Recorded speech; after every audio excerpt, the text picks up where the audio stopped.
Hello दोस्तों, मैं कोमल परिहार आपका स्वागत करता हूं आपके अपने YouTube चैनल जॉब तक पर। तो चलिए हम आज की अपनी अगली क्लास दूसरी क्लास शुरू करते हैं, जो कि हमारी भारतीय इतिहास के आधुनिक इतिहास पर आधुनिक आधुनिक भारत। ठीक, आधुनिक भारत। ठीक बच्चों, तो आज की हमारी जो क्लास है यह क्लास आधुनिक भारत की सेकंड क्लास है। जो आधुनिक काल के बारे में हम लोग पढ़ रहे थे भारतीय इतिहास के, उसकी कौन सी क्लास है बच्चों? दूसरी क्लास है। कल हमने पहली क्लास में क्या देखा था? कल हमने बच्चों पहली क्लास में देखा था कि जो पुर्तगाली कंपनी है, जो यूरोपी है, वो भारत कैसे आए थे।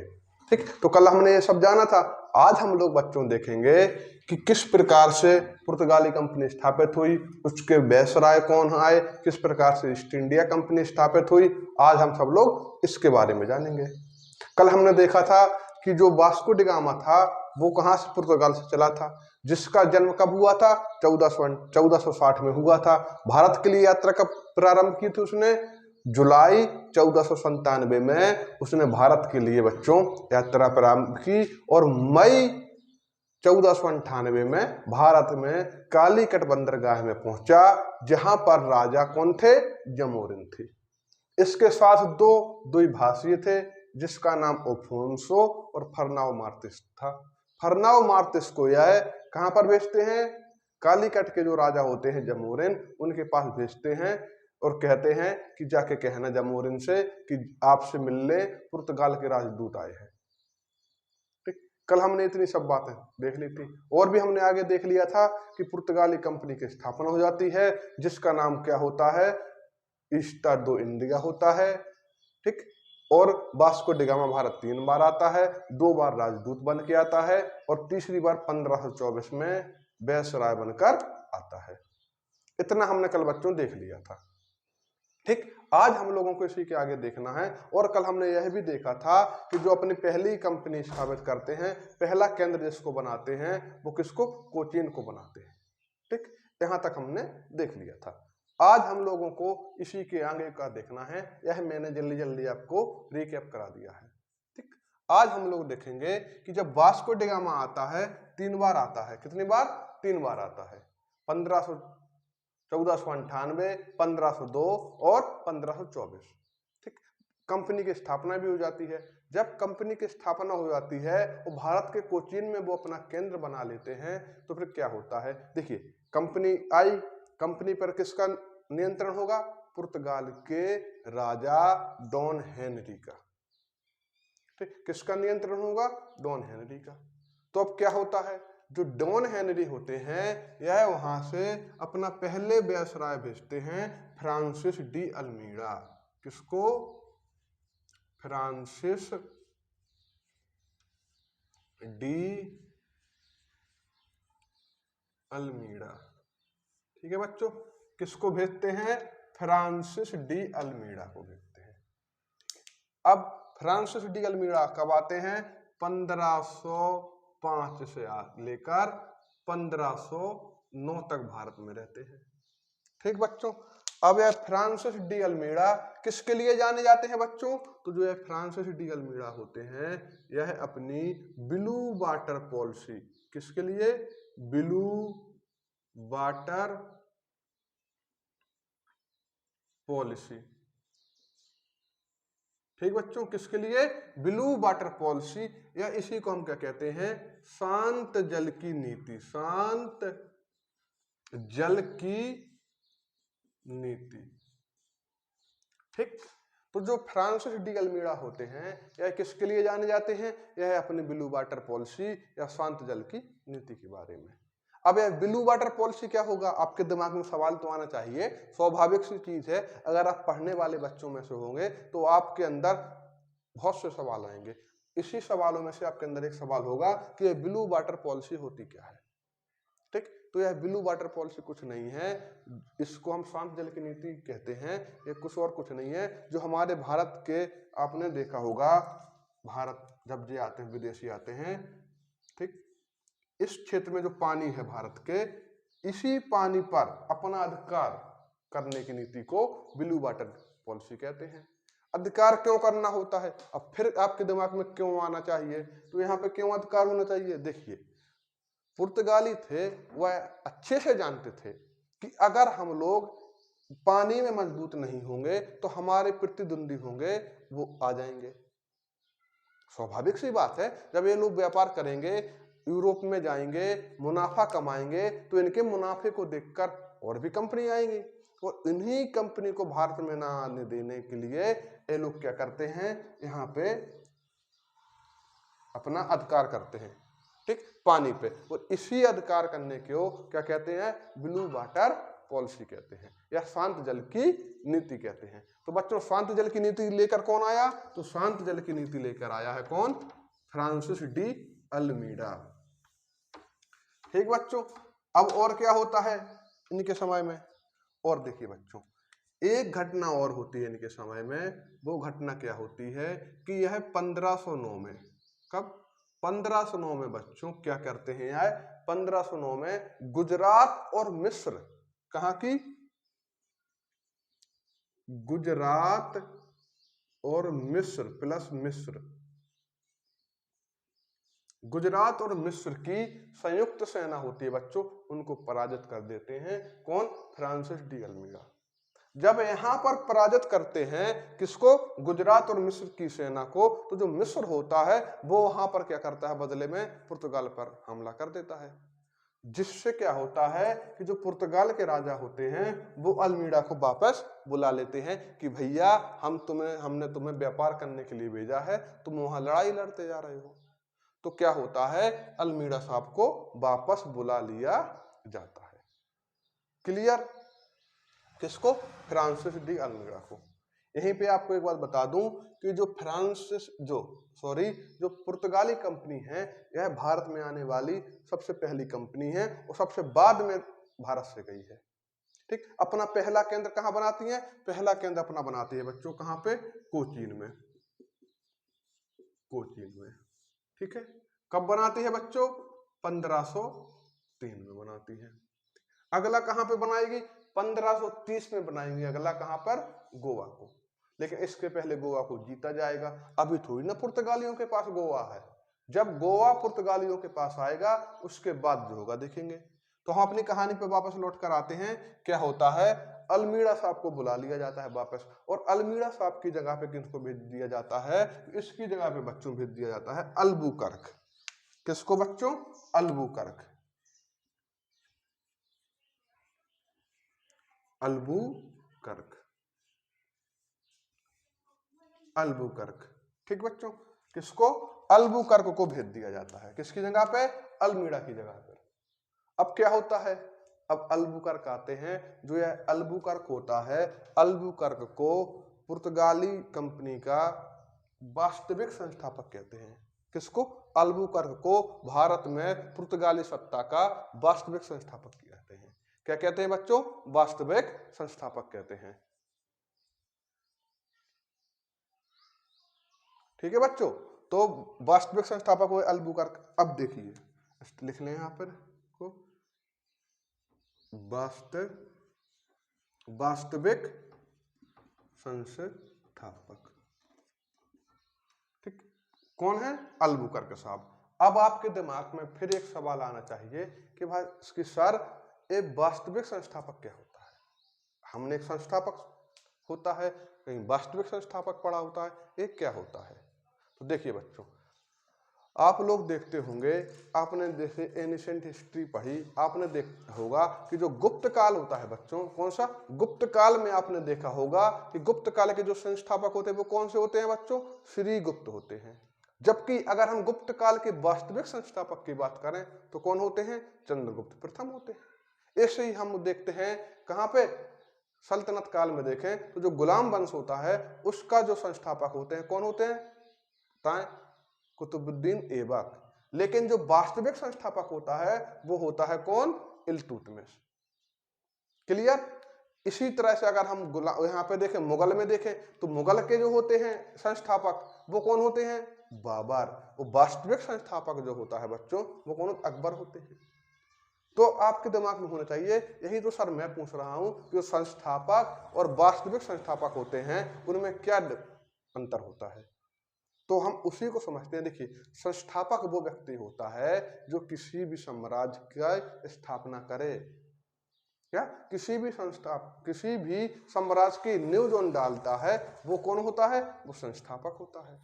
जैसे हम देखते हैं गुलाम वंश की स्थापना किसने की, तो कुतुबुद्दीन ऐबक ने की। लेकिन स्थापना से कहीं ज्यादा जरूरी होता है कि वो जो जिस वंश की स्थापना हुई है वो वंश किस प्रकार से आगे बढ़े। और जो राजा इन सब चीजों पर ध्यान देता है या जो सम्राट इन सब चीजों पर ध्यान देता है जिसके कारण वो वंश या जो साम्राज्य वो कितने आगे तक शासन कर सकता है, जो इन सब चीजों पर ध्यान देता है उसी को हम लोग वास्तविक संस्थापक कहते हैं। जैसे कि किसी साम्राज्य को, या जैसे कि हम देखें गुलाम वंश में, तो क्या इल्तुतमिश है, गुलाम वंश स्थापित हो गया। अब गुलाम वंश किस तरीके से आगे सरवाइव करे, इन सबको देखने के लिए किसने काम किया, इल्तुतमिश साहब ने। किस प्रकार से सैन्य व्यवस्था हो, किस प्रकार से कर व्यवस्था होनी चाहिए, किस प्रकार से प्रशासन होना चाहिए, ठीक, किस प्रकार से जो प्रशासन के अधिकारी हैं कार्य कर रहे हैं हमारे, ठीक, हमारा जो भ्रष्टाचार ना हो, ठीक, जनता गरीबी से ना मरे। तो इन्हीं सब व्यवस्थाओं को जो देख रेख करता है, इन्हीं सब को मेंटेन करता है, उसको हम लोग वास्तविक संस्थापक कहते हैं। और जो पुर्तगाली कंपनी का जो वास्तविक संस्थापक है वो कौन है, अल्बुकर्क। इसी के ने ऐसी नींव डाली जिससे कि पुर्तगाली कंपनी इतने समय तक भारत में राज करती रही, ठीक। और क्या करता है बच्चों, और इसने क्या किया, 1510 में किसको, गोवा को जीतता है, गोवा को जीता। किससे जीता बच्चों गोवा को, इसने गोवा को जीता बीजापुर के सुल्तान। किससे जीता बच्चों, बीजापुर के सुल्तान, बीजापुर के सुल्तान आदिल यूसुफ जाई से, आदिल यूसुफ जाई। किससे जीता बच्चों, आदिल यूसुफ जाई से जीता। कब, 1510 में। यह भारत में कब तक कब रहता है, तो यह भारत में जो रहता है अल्बुकर्क 1509 से 1515 तक। क्लियर। वास्तविक संस्थापक कौन है, अल्बुकर्क है, ठीक। गोवा को कब जीतता है बच्चों है, तो गोवा को जीतता है 1510 में। इसके बाद यह क्या करता है, यह जो होता है यह धर्मांतरण पर जोर देता है। किस पर,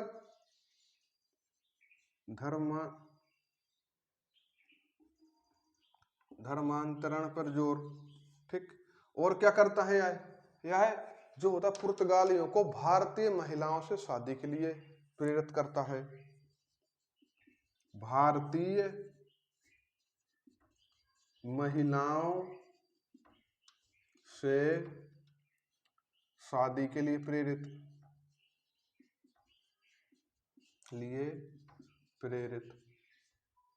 ठीक।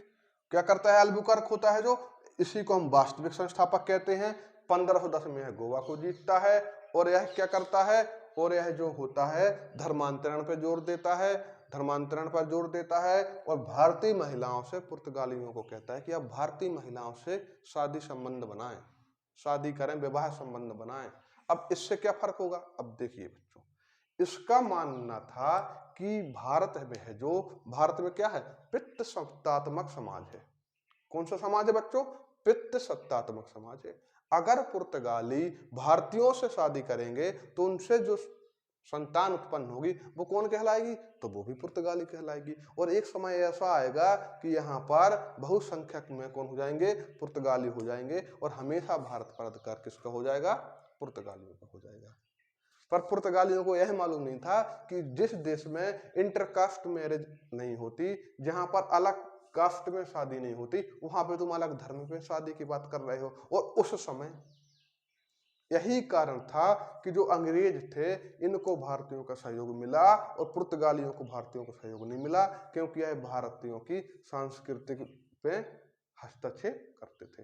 देखिए वो कहते हैं ना कि इतने सारे राजा आए मध्यकालीन भारत में, इतने सारे राजा आए, इतने सारे राजा गए, सभी ने भारत को तलवार के दम पे तो जीत लिया, लेकिन संस्कृति के दम पे नहीं जीत पाए, बल्कि अल्टीमेटली ही उन्हें भारत की संस्कृति को अपनाना पड़ा, तब जाके वो भारत में राज कर पाए। ठीक, तो एक कारण पुर्तगाली कंपनी के का यह था जिससे भारतीयों का इनको सहयोग नहीं मिला कि यह क्या करते थे, भारत की संस्कृति में हस्तक्षेप करते थे। इसी कारण भारतीयों का इन्हें सहयोग नहीं मिला, यही इनके पतन का कारण बना। जबकि जो ब्रिटिश इंडिया कंपनी थी उसको भारतीयों का सहयोग मिला और जिसके कारण उन्होंने 200 साल तक भारत पर राज किया, धर्मांतरण पर जोर दिया। और क्या किया इसने, और बच्चों से उन्होंने किया, इसने 2-3 चीजों को जीता। पहला क्या जीता, होरमुज को जीता। होरमुज को कब जीता इसने, 1515 में, कब, फारस की खाड़ी में। ठीक है, मलक्का को जीता इसने, होरमुज जीता, मलक्का जीता, कब जीता, 1511 में। और किसको जीता, कोलंबो को जीता, तो इन सब को जीता, इन सब क्षेत्र को जीता। और जो बचा हुआ क्षेत्र होगा उसको कौन जीतेगा, उसको इनका अगला जो वायसराय होगा वो जीतेगा नीलोड़ी कुन्हा। कौन जीतेगा बच्चों, नीलोड़ी कुन्हा। अभी देखिए होरमुज को जीता, मलक्का को जीता, कोलंबो को जीता, धर्मांतरण पर जोर दिया। ठीक, भारतीय महिलाओं से विवाह के लिए प्रेरित किया, वास्तविक संस्थापक कहलाया। और 1510 में जो उसने गोवा को जीता, गोवा को किससे जीता, तो गोवा को इसने जीता बीजापुर के सुल्तान आदिल यूसुफ जाही से। क्लियर हुआ बच्चों, कब से कब तक रहा, 1509 से 1515 तक रहा। क्लियर बच्चों, पहले कौन थे, फ्रांसिस डी अल्मीड़ा थे। यह किस लिए जाने जाते हैं, यह अपने ब्लू वाटर पॉलिसी के लिए जाने जाते हैं, जिसको बच्चों हम शांत जल की नीति भी कहते हैं। पहली फैक्ट्री कोचीन में बनाई। ठीक, क्लियर बच्चों। अब आगे देखते हैं, अगले वायसराय जो आते हैं उनको देखते हैं हम लोग। तो अगले वायसराय कौन होंगे बच्चों, नीलोड़ी कुन्हा। कौन होंगे बच्चों, नीलोड़ी कुन्हा। इनको देखते हैं। अब ज्यादा जो खास नहीं है, जो इंपोर्टेंट थे यही थे, लेकिन बाकी देख लेते हैं हम। अगले कौन बच्चों, नीलोड़ी कुन्हा।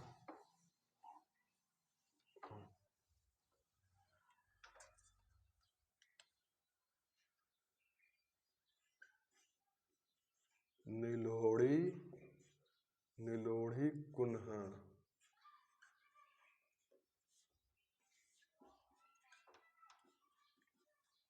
नीलोड़ी कुन्हा। ठीक बच्चों, अब हम इनको देख लेते हैं, नीलोड़ी कुन्हा को। यह क्या करते हैं, यह 1528 में आते हैं। कब, 1528 में। यह जो पहला काम करते हैं 1530 में गोवा को केंद्र बनाते हैं, गोवा को राजधानी। ठीक बच्चों, तो पहला काम क्या करते हैं यह गोवा को अपनी राजधानी बनाते हैं। ठीक है बच्चों, किसको, गोवा को अपनी राजधानी बनाते हैं। कौन बनाते हैं, नीलोड़ी कुन्हा।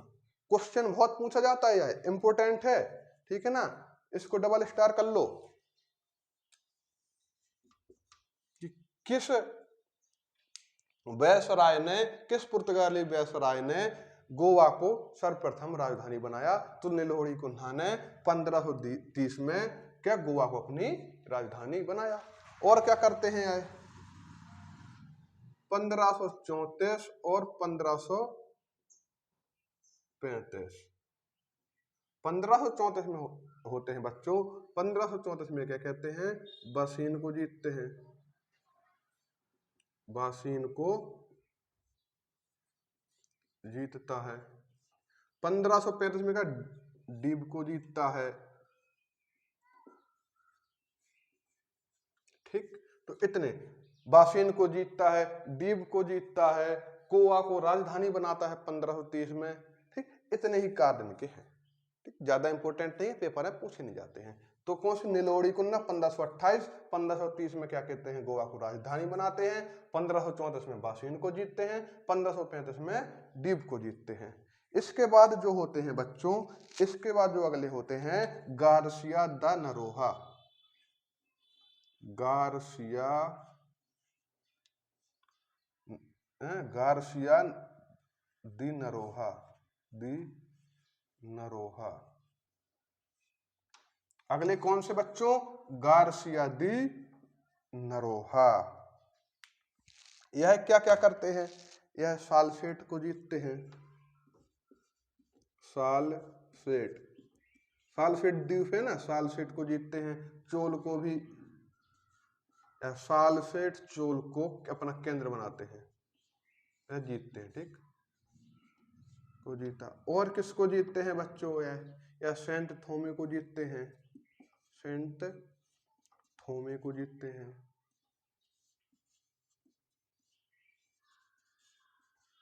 ठीक बच्चों, किसको जीतते हैं बच्चों, सालसेट को जीतते हैं, चोल को जीतते हैं, सेंट थोमे को जीतते हैं। ठीक, एक सेकंड पानी पी लो जब तक आप लोग नोट कर लीजिए।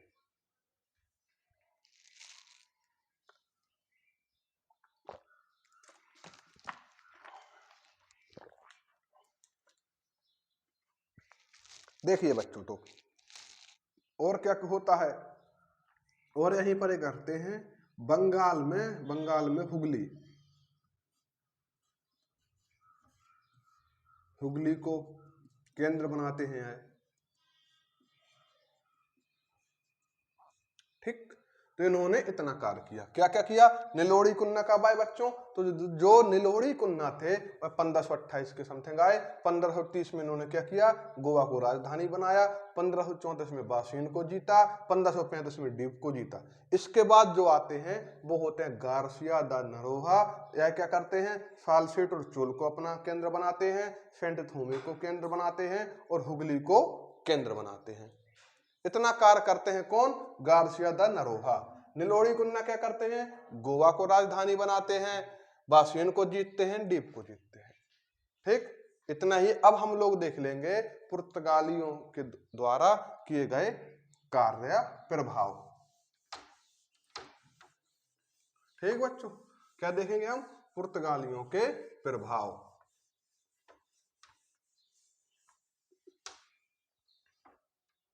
पुर्तगालियों के प्रभाव, तो हेडिंग बना लें आप लोग भी,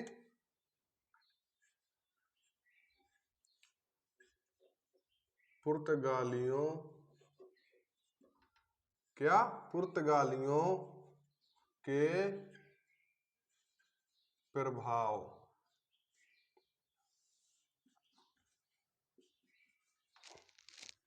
तो देखिए बच्चों, पुर्तगालियों के क्या क्या प्रभाव थे। तो पुर्तगालियों ने क्या क्या भारत में किया, तो भारत में जो प्रिंटिंग प्रेस है बच्चों, क्या, प्रिंटिंग प्रेस, तो प्रिंटिंग प्रेस के जन्मदाता कौन है, पुर्तगाली। तो पहला काम क्या किया,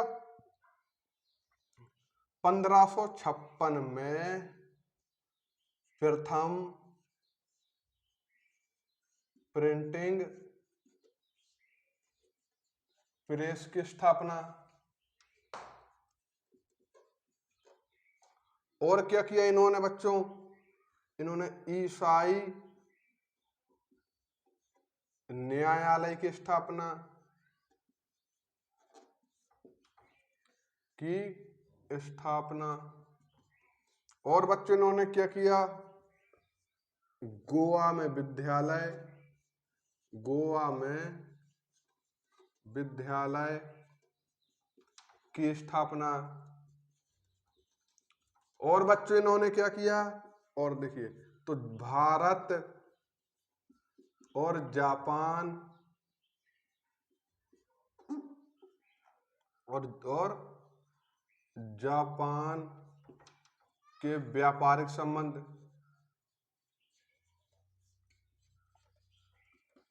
भारत और जापान के व्यापारिक संबंध बनाए। और क्या किया इन्होंने बच्चों, यह भारत में तंबाकू, मूंगफली, अनानास, आलू, काजू आदि भारत लेकर आए, भारत लेकर आए। ठीक। और क्या हुआ है ना, यह जो पपीता है, पपीता हुआ, इनको क्या अन्य देशों से भारत लेकर आए पपीता। ठीक। और इन्होंने क्या किया, ठीक है, तो नहीं लिखे रहो आप, जो पपीता क्या लिखना है। ठीक। तो क्या होता है बच्चों, आलू पपीता वगैरह क्या हुआ, और देश से लेके, अपने देश से भारत लेकर आए। ठीक। तो एक बार फिर रिकॉल करवा देता हूं मैं। देखिए, पुर्तगाली कंपनियों के प्रभाव, इंपोर्टेंट क्या है, 1556 में प्रिंटिंग प्रेस की स्थापना। ठीक। ईसाई न्यायालय की स्थापना, गोवा में विद्यालय की स्थापना, भारत और जापान के बीच व्यापारिक संबंध को बढ़ाया इन्होंने। और क्या किया, तंबाकू वगैरह जो है, आलू तंबाकू अनानास वगैरह को पुर्तगाल से कहां पे लेकर आए, भारत लेकर आए। ठीक। इतने सारे इनके क्या थे, इनके प्रभाव थे। अब बच्चों हम लोग हेडिंग डाल देते हैं ईस्ट इंडिया कंपनी। कौन सी कंपनी बच्चों, ईस्ट इंडिया कंपनी। साफ कर दूं मैं,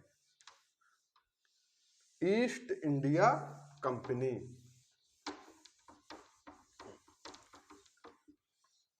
देखते हैं भारत में किस प्रकार से आती है ईस्ट इंडिया कंपनी, जिसने हम पर लगभग 200 साल तक राज किया। तो किसको देखना है बच्चों हमको, east India company, east India company, east India company. आज हम ईस्ट इंडिया कंपनी को देखेंगे बच्चों। तो देखें, पहली चीज बताएं आप लोग ईस्ट इंडिया कंपनी के बारे में। जो ईस्ट इंडिया कंपनी है वह भारत में जो व्यापार करने आई, तो उसको कैसे आई, कहीं से तो उसको स्रोत होंगे, कहीं तो जानकारी लगी होगी, तो वह कैसे आई। तो देखिए बच्चों, पहली चीज तो है सिंपल, आप बता दोगे कि जो यूरोप में पुर्तगालियों का व्यापार हो रहा था, तो पुर्तगालियों के व्यापार को देखकर, किसको देखकर, यूरोप में पुर्तगालियों के व्यापार को देखकर, पहला। दूसरा चीज क्या था, दूसरा चीज थी कि एक व्यक्ति थे यहीं पर, जनरल ड्रेक। यह कौन थे, तो यह बच्चों जल मार्ग से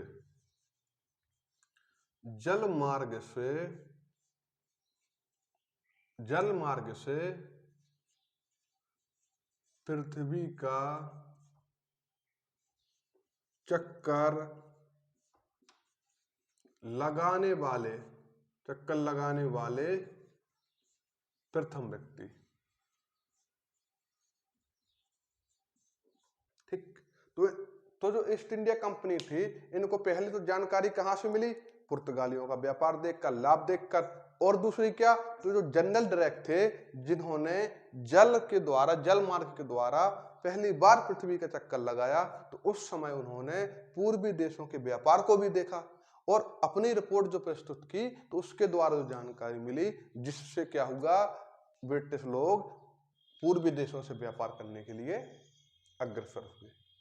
क्लियर। तो किसके द्वारा, पुर्तगालियों के लाभ को देखकर, जनरल ड्रेक के द्वारा दी गई जानकारी को। जनरल ड्रेक कौन थे, जल मार्ग से पृथ्वी का चक्कर लगाने वाले प्रथम व्यक्ति। क्लियर हुआ बात, क्लियर हुआ। अब देखिए बच्चों, अब इन लोगों ने व्यापार करने की तो सोची, पर एक व्यक्ति, कोई एक व्यक्ति थोड़ी ना इतनी बड़ी कंपनी बना लेगा। तो क्या होता है, यहाँ पर एक व्यापारियों का समूह होता है। कौन से व्यापारियों का समूह, क्या नाम होता है उनका, तो उनका नाम होता है बच्चों मार्चेंट एडवेंचर्स। क्या नाम होता है, मार्चेंट एडवेंचर्स। मार्चेंट एडवेंचर्स नामक जो व्यापारियों का समूह होता है बच्चों, यह मिलकर क्या बनाते हैं, यह मिलकर एक कंपनी बनाते हैं। इस कंपनी का नाम क्या होता है, ईस्ट इंडिया कंपनी। ठीक बच्चों, कौन सी कंपनी? East India company. ठीक, कौन बनाते हैं? ये जो मर्चेंट एडवेंचर्स नामक व्यापारियों का समूह होता है, यह ईस्ट इंडिया कंपनी की स्थापना करते हैं। जब ईस्ट इंडिया कंपनी की स्थापना करते हैं तो इंग्लैंड की रानी कौन होती हैं? Elizabeth Taylor. Elizabeth Taylor. और जो एलिजाबेथ टेलर होती हैं, यह कंपनी को 15 वर्ष का परमिट दे देती हैं। 15 वर्ष का परमिट दे देती हैं। किसके लिए?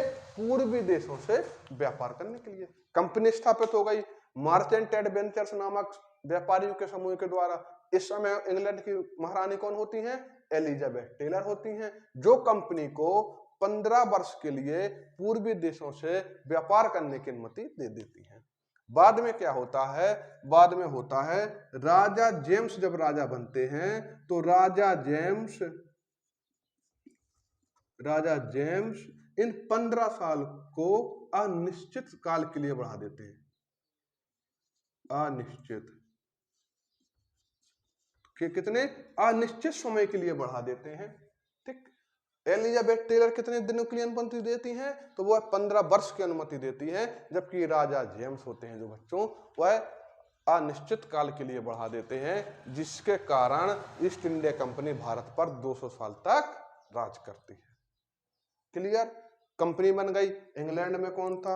ए हो गया। अब देखिए बच्चों, अब ईस्ट इंडिया कंपनी भारत कैसे आती है, इसको देखते हैं हम लोग। क्या देखना है बच्चों कि ईस्ट इंडिया कंपनी भारत कैसे आती है? तो बच्चों देखिए, 1603 से 1606 और 1606 से 1608, इस समय में जो ईस्ट इंडिया कंपनी होती है, यह कहां से व्यापार करती है बच्चों? तो यह दक्षिण पूर्वी देशों के साथ व्यापार करती है। कौन से? जावा, सुमात्रा, इंडोनेशिया, इन देशों से व्यापार करती थी। ठीक, किनसे?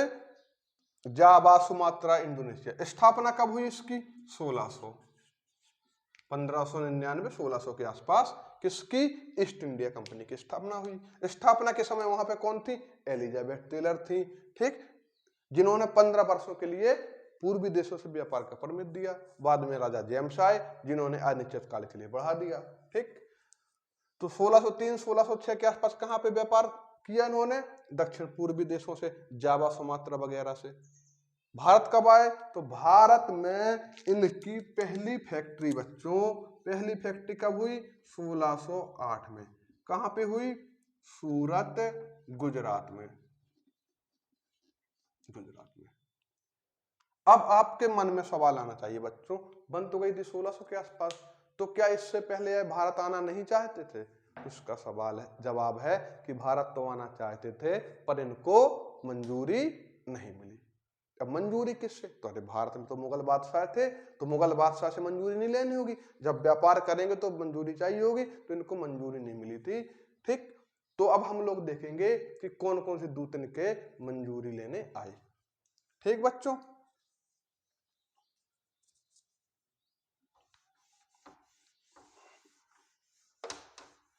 यह भी देख लेते हैं हम लोग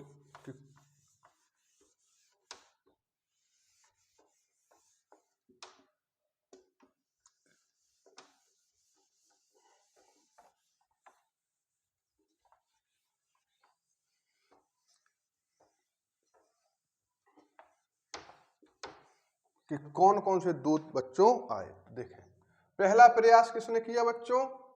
तो पहला प्रयास किया सर जॉन मिडलहॉल। किसने? Sir John मिडलहॉल।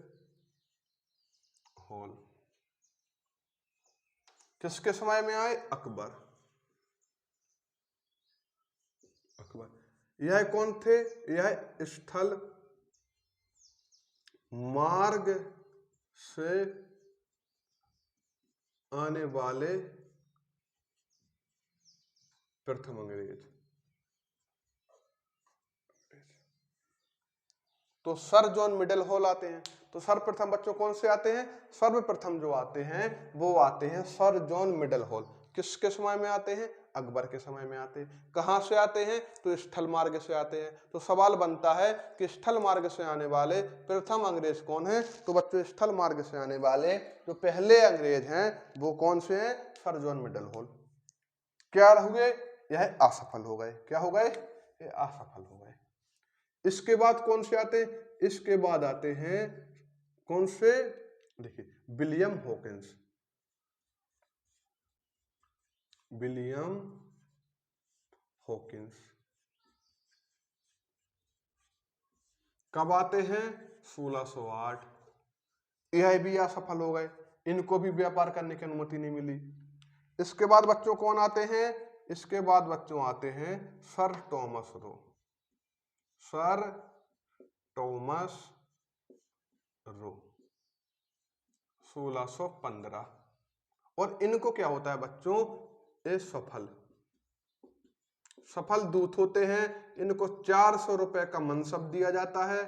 मनसब किसके समय में? अकबर के लड़के कौन थे? जहांगीर। जहांगीर, ठीक है। हॉकिंस भी किसके समय आते हैं? जहांगीर। जहांगीर इन्हीं इंग्लिश खान की उपाधि मिलती है ना।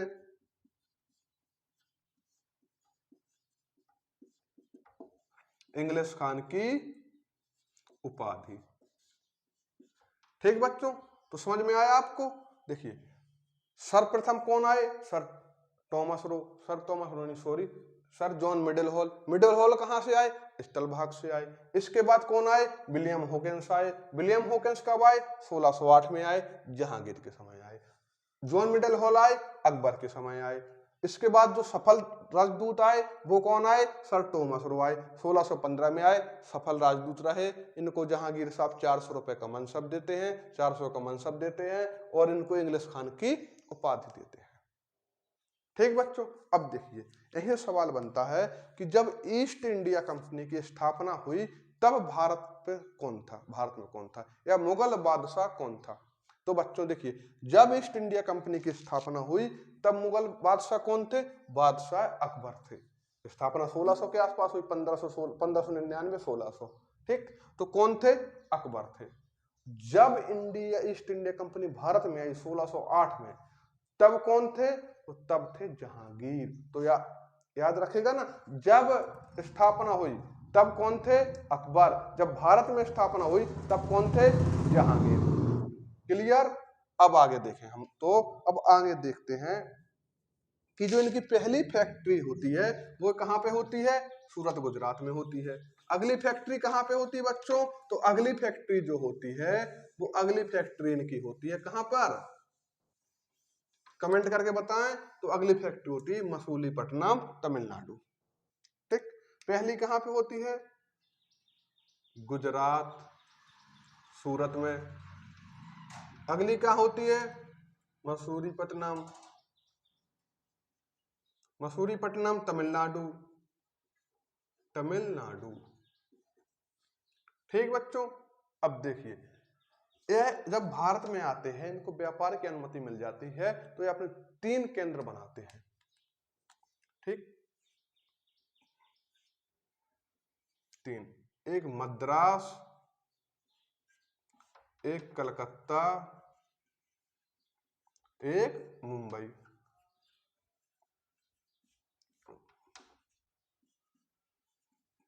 3 प्रेसिडेंसी होती है इनकी, एक मद्रास, एक कलकत्ता और एक मुंबई। ठीक, अब जो मद्रास, कलकत्ता और मुंबई होती है, तो मुंबई के जो संस्थापक होते हैं वो कौन से होते हैं बच्चों? Gerald Aungier. Gerald Aungier.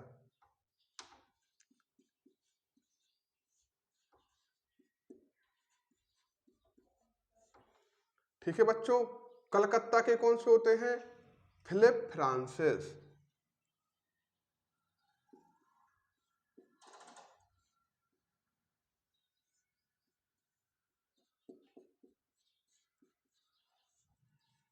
ठीक बच्चों, और मद्रास के कौन होते हैं? Job Charnock. Job Charnock, Charnock. Charnock. ठीक बच्चों, तो Madras Job Charnock, Calcutta Philip Francis, Mumbai Gerald Aungier. ठीक बच्चों,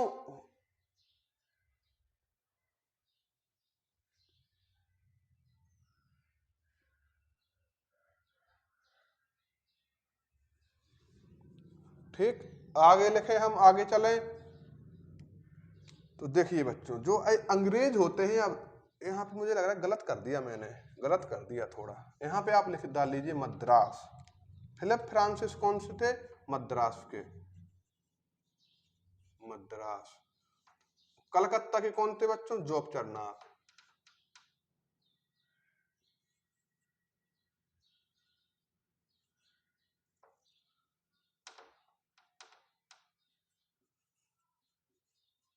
कोलकाता, अरे आधा है।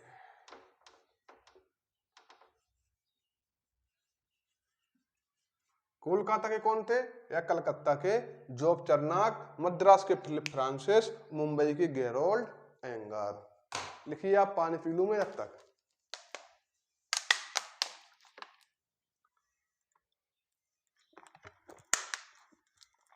ठीक है बच्चों, एक बार फिर आपको बता देता हूं मैं, थोड़ा सा यहाँ पे कंफ्यूजन हो गया हो तो। देखिए, जब अंग्रेज आते हैं, जब अंग्रेज भारत आते हैं, तो ये अपनी पहली फैक्ट्री होती है, उसको सूरत गुजरात में स्थापित करते हैं। कहाँ करते हैं? सूरत गुजरात में। इसके बाद कहाँ पे करते हैं? मसूरीपट्टनम तमिलनाडु में।